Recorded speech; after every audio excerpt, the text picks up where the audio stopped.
In 2007, director David Fincher helmed the movie simply entitled Zodiac, which tells the thrilling story of a rash of killings in the 1960s and 70s.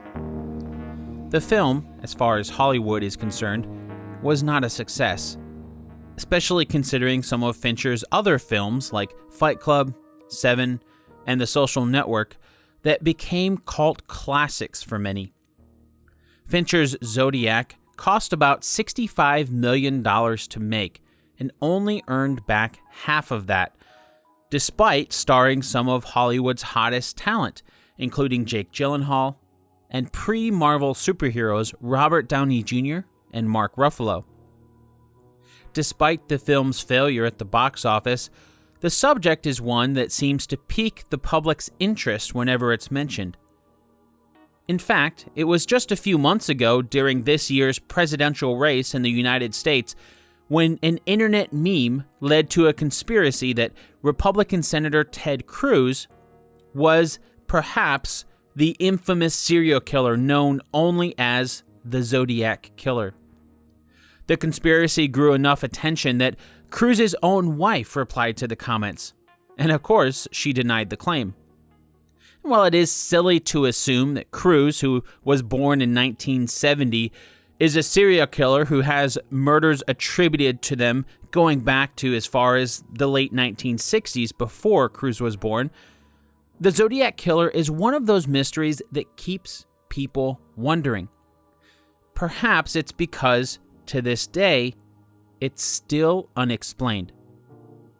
I'm Dan Lefebvre, and this is based on a true story.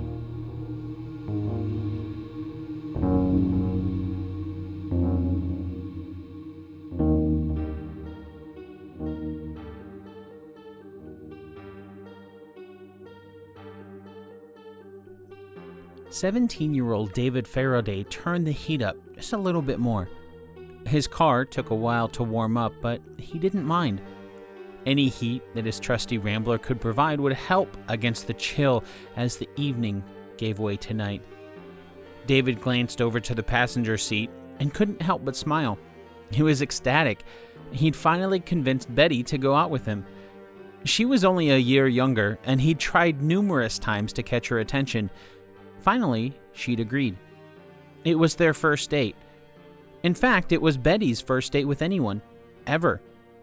Of course, this wasn't exactly what she'd agreed to. She'd agreed to go to the Christmas concert at their school, Hogan High. An innocent enough first date. Instead, they decided to get a bite to eat. So they went to one of the local places, Mr. Ed's.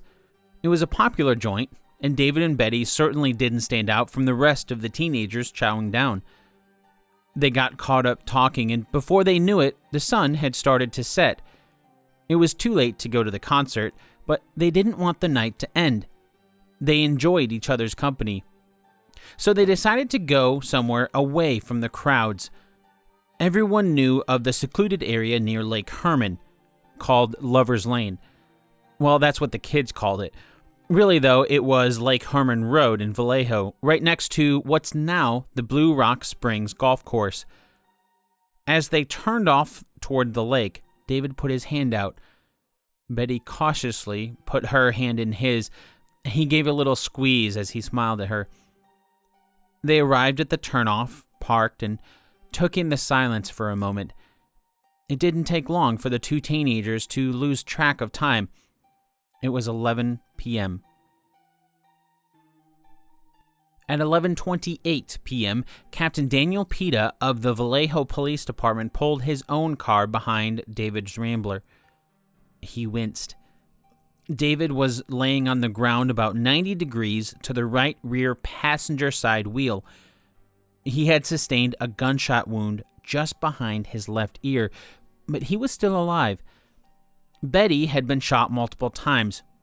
She was dead. An ambulance rushed David to the nearby Vallejo hospital, but it was too late. At 12:05 a.m. on December 21st, 1968, David Faraday was pronounced dead. Back at the crime scene, Captain Pita was stumped. Because it was so cold, about 22 degrees, the ground was too cold to leave any tire tracks or footprints. The police had to rely on the recollection of those who passed by the turnoff, the placement of the 9 bullet casings left at the scene, and of course, the 2 bodies of David Faraday and Betty Lou Jensen. To the north, closest to the road, was David's Rambler. It parked on a turnoff just in front of a bank, providing a nice overlook of the city. It was almost parallel to the bend in the road. To the right, just south of David's car, is where the killer's car was most likely parked. It was parallel to David's car, also parked with the front to the slope. There weren't any other cars parked there at the time, although it was a popular spot for the teenagers to park, so it's possible that others may have been there at the time. We'll never know for sure. Actually, we don't know for sure what happened at all. What we do know is that there were 9 bullet casings found south of David's car. Another clue was that 5 bullets hit Betty, 1 hit David, and 2 bullets were recovered from the car. That's 8 bullets, but there were 9 casings. So police concluded 1 shot must have been made in the air as an initial warning shot. That was likely the first shot, freezing the couple in place. Terrified, both David and Betty exited the car on the passenger side.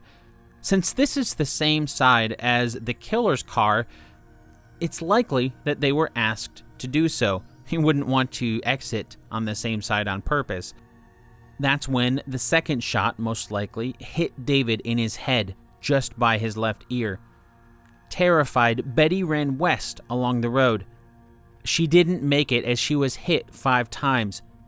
Some have speculated the killer chased her, but all of the casings were found in one place, so it's not likely that the killer chased her. Instead, it's most likely that he stood over David and shot Betty in the back as she ran.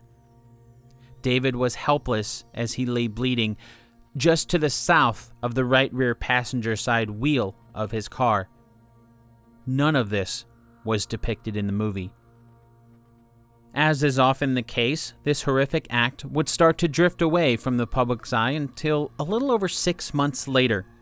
On July 5th, 1969, a police dispatcher named Nancy Slover received a phone call that would bring it back into the public's eye. In the call, a calm and monotone voice said, quote, "I wish to report a double murder. If you will go 1 mile east on Columbus Parkway to a public park, you will find the kids in a brown car. They have been shot by a 9mm Luger. I also killed those kids last year. Goodbye." End quote. When police traced the call, they found it had been made at a payphone just a few blocks from the police department. And although they didn't know who she was at the time, less than a mile from Darlene Ferrin's home. And just like that, there was a connection between David and Betty's death and a new crime at Blue Rock Springs Park, just a couple miles from where David and Betty were attacked. As the caller indicated, the new crime was also a double murder. The victims were also very young, Michael McGow being only 19 and Darlene Ferrin only 22. The couple was shot just before midnight on July 4th, 1969, or about 40 minutes before Nancy received the 911 call. And it was this murder where the movie starts, not with the murders of David and Betty. Just like in the movie, Michael McGow actually survived the attack despite being shot multiple times. Darlene did not. Michael was able to describe the killer, well, about as well as can be expected for someone who was shot and didn't see much to begin with. One of the reasons he didn't see much is because the killer used a high-powered flashlight to shine right into their faces, very similar to what we saw in the movie. About a month after Michael and Darlene were attacked on July 31st, 1969, 3 newspapers in the area, the San Francisco Examiner, the San Francisco Chronicle, and Vallejo Times-Herald, all received letters from someone claiming to be the killer. There was no name on the letters, only a crossed circle. The letters weren't exactly the same, though, and instead were meant to be combined together, each newspaper receiving only 1/3 of the message. To make things even more strange, the message was encoded. The only part of the letter that wasn't encoded was enough details about the murders to believe the claim to be real, as well as a demand to the newspapers that they print the encoded cipher, or else there'd be more killings. Before jumping to print the ciphers, the police called in Navy cryptographers. No success in breaking the cipher. They called in the FBI to see if they could break the code. Also, no success. Finally, with time running out when the killer expected the ciphers to show up in the paper, and out of fear that there would be more bloodshed, the papers did as they were asked and printed the ciphers. Just like in the movie, all three newspapers printed the cipher and simultaneously terrified the public. Now, the movie mostly centers around Robert Graysmith, who's played by Jake Gyllenhaal and is a cartoonist at the San Francisco Chronicle. And just like in the movie, Mr. Graysmith became obsessed with the killer's encoded messages. So much so that after the events in the movie, he'd go on to write dozens of books as he shifted his career away from cartoonist to true crime author. The police didn't have much to go off of, so they made public statements that they doubted the authenticity of the letters. In truth, they didn't, but they wanted the killer to contact them again in hopes that they'd get more information. It worked. 4 days later, on August 4th, 1969, exactly 1 month after a man made a 911 call to Nancy to claim credit for the murders of David Faraday, Betty Lou Jensen, and Darlene Ferrin, as well as the attempted murder of Michael McGough, another letter was sent to the Examiner. This time, the killer started the letter by saying, quote, "This is the Zodiac speaking," end quote, and in so doing gave himself a name, Zodiac. Along with his new name, Zodiac also gave some more information about the murders to prove he was there, and also added that his identity was included in the ciphers.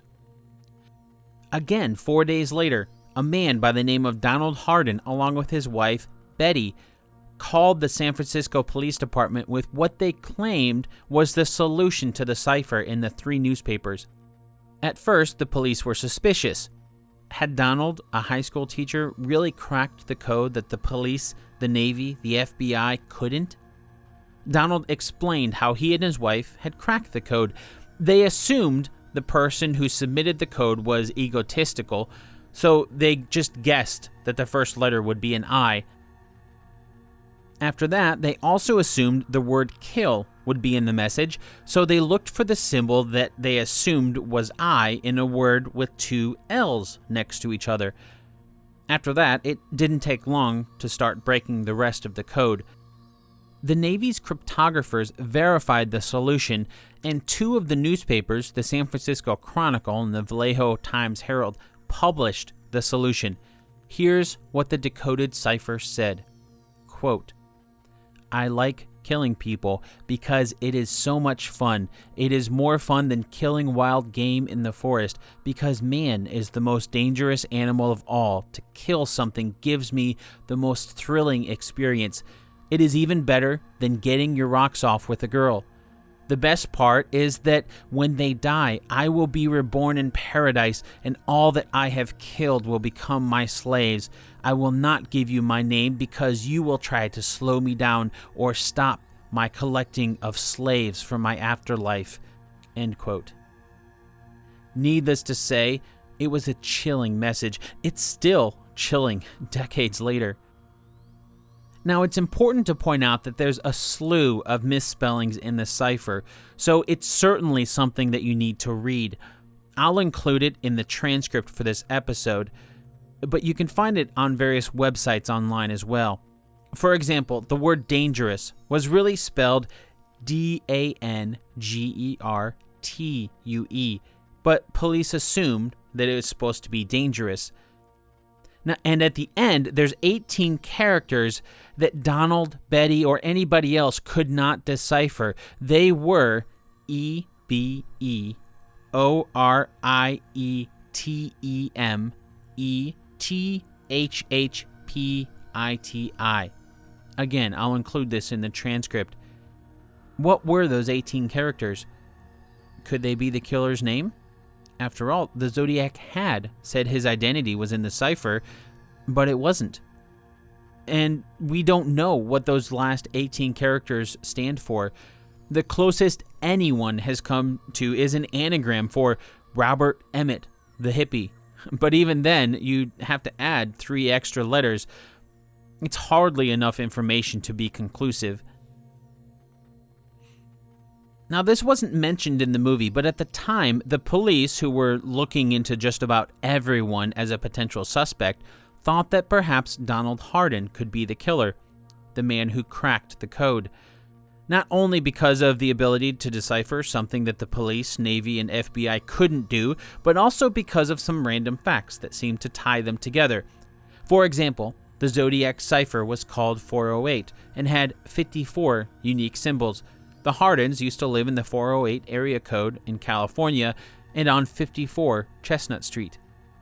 But this was circumstantial. The police were grabbing at anything they could. In the movie, the next killings took place at another lake, this time 60 miles from Lake Herman, where the first 3 murders took place. The events in the movie are fairly accurate, and in truth, the attack took place at Lake Berryessa in Napa County. Perhaps one of the reasons why the events for this killing are more accurate in the movie is because one of the people attacked did actually survive to recount it to the police. Again, it was a couple that was attacked. This time, it was 22-year-old Cecilia Shepard and 20-year-old Brian Hartnell. The couple, which were both students at the nearby Pacific Union College, a Christian liberal arts college in Napa Valley, had traveled to the lake to enjoy the beautiful lake and picnic on the shore. Just like in the movie, while they were enjoying a sunny California day on the lake's secluded beach, they were approached by a man wearing a hooded costume with a crossed circle symbol, the same symbol used by the Zodiac in his letters, although the couple certainly didn't realize it at the time. As he neared the frightened couple, the man in the hood pulled a gun and explained he intended to rob them. To make his escape, he said, they'd have to tie each other up. So just like in the movie, the couple tied each other up so, as they thought, the man could make an escape with their possessions. Instead, just as they thought the ordeal was over, the Zodiac viciously stabbed the couple in the back. Then, he simply walked away and left them writhing in agony. In the movie, we see markings on the couple's car. In truth, the couple's car was about 500 yards from where they were attacked, up an embankment by Knoxville Road, so the killer had to have hiked back up there to leave the markings on the car, and this actually happened. Since the other Zodiac killings were done with a gun, the writing on the car is how the police knew the Zodiac was responsible for this knife attack. The writing said, quote, Vallejo, 12/20/68, 7/4/69, September 27, 69, 6:30 by knife, end quote. Again, this will all be in the transcript. About an hour after the attack at 7:40 p.m., the Napa County Police Department received a call from a phone booth just a few blocks from the department.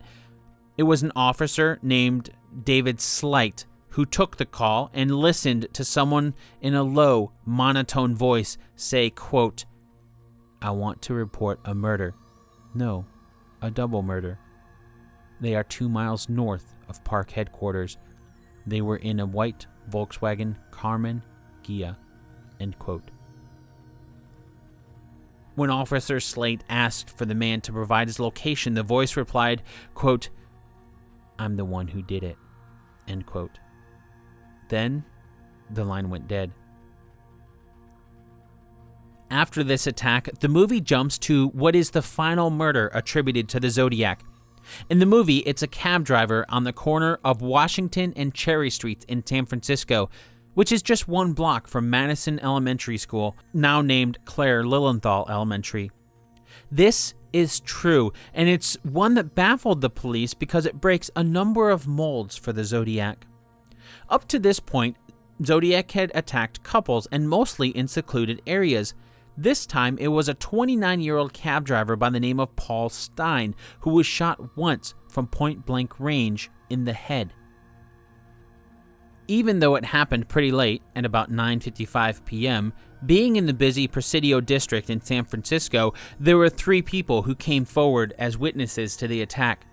When they called police, their description matched each other. It was that of a white male, 25 to 30 years old, about 5'8", with a stocky build, reddish-brown hair and a crew cut, wearing heavy-rimmed glasses and dark clothes. The witnesses reported last seeing the attacker casually walking north on Cherry Street. That's when a major mistake was made by the police dispatcher. When they relayed this information to the officers nearby, they described the attacker as a black male adult. Because of this botched description, 2 officers, Donald Folk and Eric Zelms, let a man who fit the description perfectly go. They saw him walking east on Jackson Street, just 1 block north of Washington Street. This case was assigned to inspectors Dave Gutowski and Bill Armstrong, who in the movie are played by Mark Ruffalo and Anthony Edwards, respectively.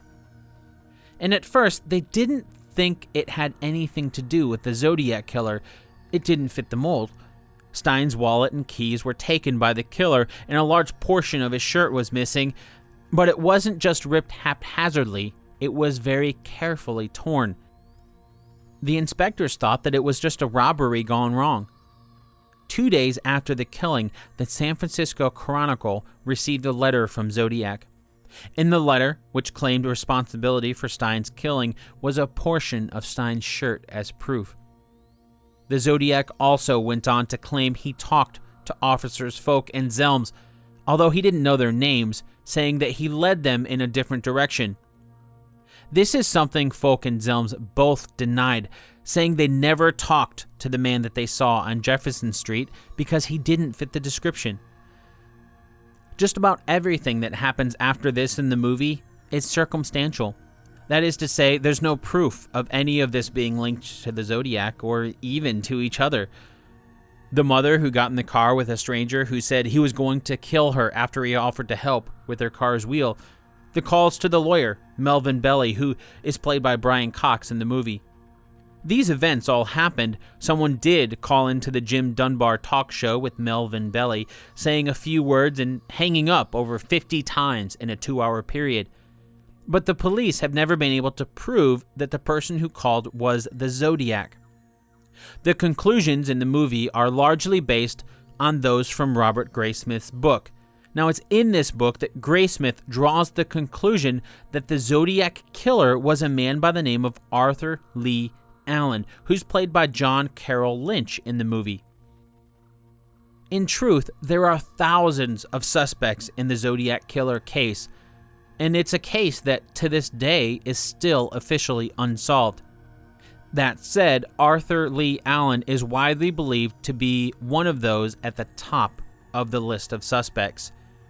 Allen's connection to the Zodiac started with a murder that was suspected to be the Zodiac, but never officially tied to the case. In truth, 7 victims, 5 of whom died, are the only ones officially attributed to Zodiac. David Faraday, Betty Lou Jensen, Darlene Ferrin, Cecilia Shepard, and Paul Stine are the murder victims. Michael McGough and Brian Hartnell are the 2 that survived attacks from Zodiac. But the Zodiac Killer claimed to have 37 murder victims, although the police have never been able to confirm the others. So when trying to identify the Zodiac Killer, it would make sense that there would be ties to other deaths, perhaps one of the other 37 the Zodiac claimed to have killed. And that's where Arthur Lee Allen's connection to the Zodiac Killer started. It was a murder that wasn't in the movie, and so we haven't really talked about it. Sherry Jo Bates, who was stabbed to death at Riverside City College in Riverside, California, on October 30th, 1966. That's 2 years before David Faraday and Betty Lou Jensen's murders. The day after Sherry's murder, November 1st, Allen was out of work on a, quote, sick day, end quote. Or did he skip the next day at work because of the facial wounds the FBI believed that Sherry would have left on her attacker? When Sherry was killed, Allen would have been 32 years old.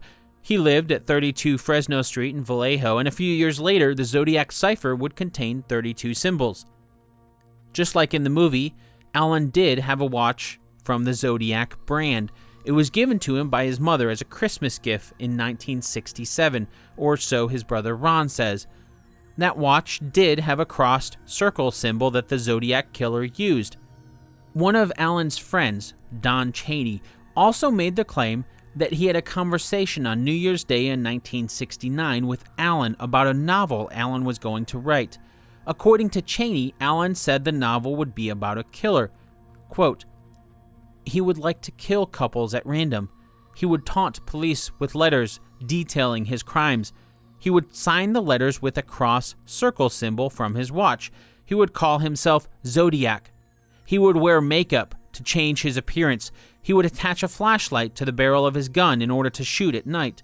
He would fool women into stopping their cars in rural areas by claiming they had problems with their tires, then loosen their lug nuts and eventually take them captive." End quote. When Chaney took this to the police, they issued a search of Allen's home at 32 Fresno Street in Vallejo, but found nothing that could connect Allen to the murders. In 1992, any hopes of a confession from Allen disappeared when he passed away from a combination of diabetes and heart problems. He was 58.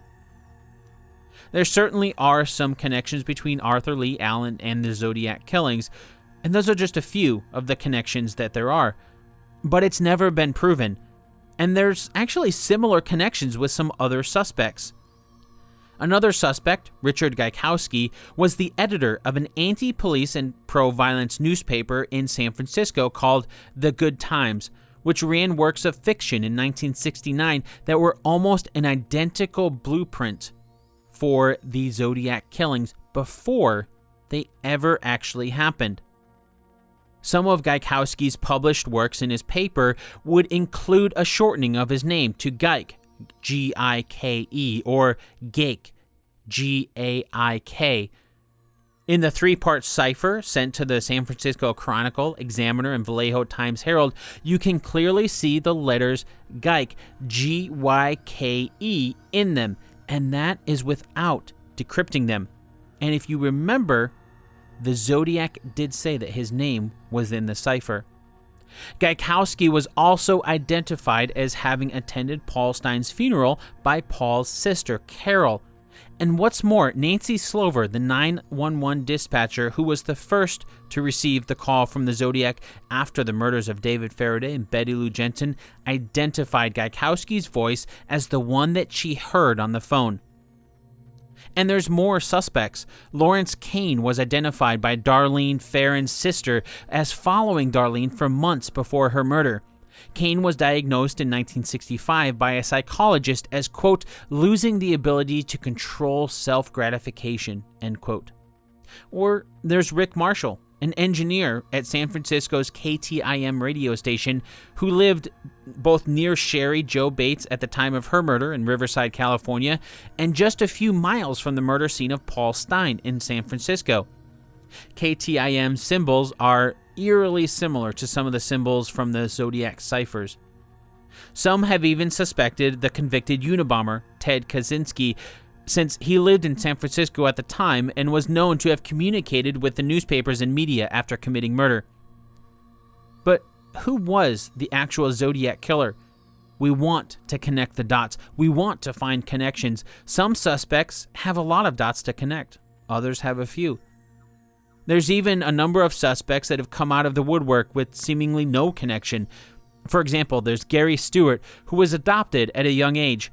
He began looking for his biological father, and his search ended in a man named Earl Van Best Jr., who Gary claims to be the Zodiac Killer. Is there a connection?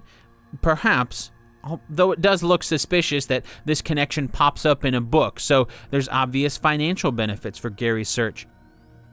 In other words, no one would buy a book if Earl Van Best Jr. had been just another bad father who'd given up his son for adoption. It's human nature to want to find a connection, As much as we may want to connect the dots, and as many dots as some suspects seem to have that do connect to what we know about the Zodiac Killer, to this day, we don't know. The final confirmed communication from the Zodiac came on November 8th, 1969. It was the fourth cipher sent to the Chronicle from the Zodiac, and it contained 340 symbols. No matter how hard they tried, no one was able to crack it. After the movie was released, the Zodiac's unsolved cipher came back into the public spotlight. Since the first three-part Zodiac cipher had been cracked by amateurs, why not the last? It was because of the movie that Corey Starlipper's hobby of cracking codes paid off. In 2011, he claimed to have solved the Zodiac's final cipher. It took Starlipper 9 hours to crack what he believes is the final message from the Zodiac. Like the other Zodiac ciphers, it's not cohesive writing, so I would highly recommend reading this, either in the transcript for this episode, or you can find it online. It reads, quote, "Kill self. Doctor, help me kill myself. Gas chamber for days questionable. Every waking moment I'm alive. My pride lost. I can't go on living in this way, killing people. I have killed so many people. Can't help myself. I'm so angry. I could do my thing. I'm alone in this world. My whole life full of lies. I'm unable to stop. By the time you solve this, I will have killed 11 people. Please help me stop killing people. Please. My name is Lee Allen."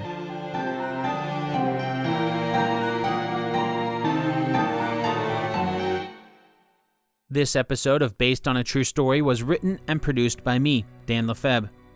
The case of the Zodiac Killer has simultaneously horrified and fascinated people for over 40 years. As a result, there's a wealth of information out there. Unfortunately, there's not a satisfying ending. We don't know who the Zodiac Killer was. Is he still alive? Has he passed? I would really recommend reading Mr. Graysmith's book on the subject. It's filled with tons of detail and can be a great launching point for anyone interested in digging deeper into this true crime mystery. Mr. Graysmith, who's still alive today, wrote the book that the 2007 movie is based on, entitled Zodiac, the full story of the infamous unsolved Zodiac murders in California. The book was published in 1986 and kicked off a fairly successful career change from cartoonist to true crime author of a dozen books for Mr. Graysmith. As with all episodes, the transcript of this episode is available in Kindle edition on Amazon. If you're like me, sometimes reading the ciphers and all their original misspellings can be more intriguing, and your purchase of the transcripts helps balance the costs of keeping this show going, so thank you very much in advance. You can find Based on a True Story on the web at basedonatruestorypodcast.com, where you'll find links to the transcripts for each episode. If you're enjoying the show, I'd love to hear from you. You can find me on Twitter, at Dan Lefebvre, DanLefab. Reach out and say hi.